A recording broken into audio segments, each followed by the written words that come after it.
This episode of The Young Turks is brought to you by Audible.com. Get a free audiobook at audiblepodcast.com/TYT. Go.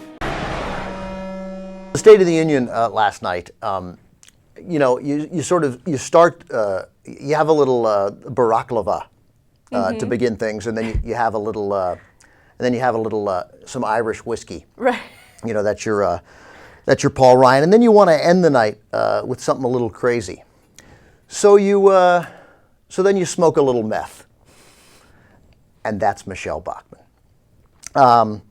So let's just listen to clip one to give you an idea of what you get when you have a little Michele Bachmann. Good evening. My name is Congresswoman Michele Bachmann from Minnesota's 6th District. Go. Was this live? Is that what happened? Oh yeah, that was live. Okay, so then I gotta let the go.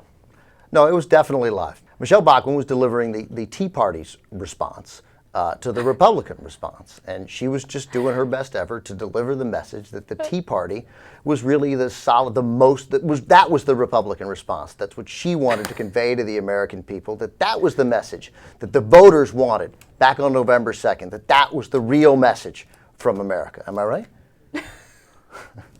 I love it. I love how... Hey, Michele, yeah, exactly. Over here, baby, over here.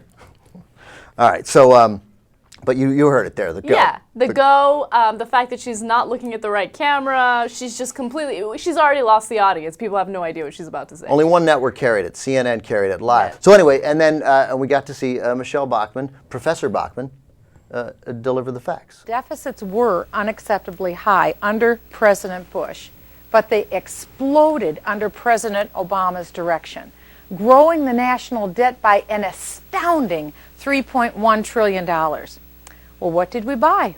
Instead of a leaner, smarter government, we bought a bureaucracy that now tells us which light bulbs to buy, and which may put 16,500 IRS agents in charge of policing President Obama's health care bill. What? What IRS agents? Wow.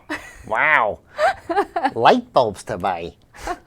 That's true. I did have government officials knock on my door the other day and tell me that I'm not using the right light bulbs, so I had to go out and buy the right kind. She proposed a bill in Congress to the fluorescent light bulb mandate because she says that by the year 2040 we're not going to be able to buy fluorescent light bulbs anymore because the government is telling us what light bulbs to buy. It's a little pet peeve of hers. So there are a couple things that are a lie here. Let's start small. The 16,500 IRS agents. The healthcare bill does not create any new IRS agents. It might create some new IRS employees because the healthcare bill mandates giving people tax credits to help pay for health coverage, and the IRS is mandated with giving out those checks, so there might be some new IRS employees, or there might not.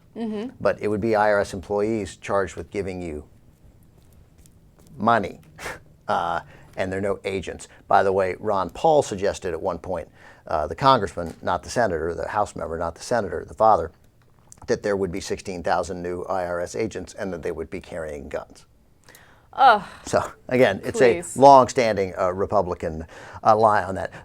But now the big lie, most importantly, that number, the $3.1 trillion he's added to the deficit. Exploding the deficit, yeah. That fiscal year, that was Bush's fiscal year. Oops. Yeah. Disaster. Yeah, and so the second year in it was Obama's, but see, he inherited it from Bush. So the deficit explosion was inherited from the first guy. You can't really, come on. So anyway, so it's not surprising that Professor Bachmann would get this wrong, because normally when it comes to numbers, I mean, she's got it going on. We ran this earlier in the week, but I mean, she's good when it comes to math, Professor Bachmann. But carbon dioxide is perhaps 3% of the total atmosphere that's in the Earth. So if you take a pie chart and you have all of Earth's atmosphere, carbon dioxide is perhaps 3% of that total. What part of human activity creates carbon dioxide? If carbon dioxide is a negligible gas and it's only 3% of Earth's atmosphere, what part is human activity? human activity contributes perhaps 3% of the 3%. In other words, human activity is maybe 3% contributing to the 3% of carbon dioxide that's in Earth's atmosphere. So wait a minute. So carbon dioxide is 3%. And okay, first of all, No. It's not just 3%. It's 3% of 3%. I have here a note given to me by Dave Kohler, who's the only geologist on the Young Turks staff, one of 3 on the Young Turks staff. Carbon dioxide, just for the record, is 0.03%. Just a little aside.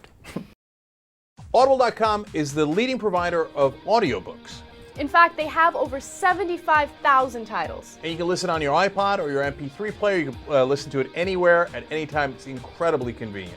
And they have books in every single genre imaginable. You can get a free audiobook if you go to audiblepodcast.com/TYT. Totally true.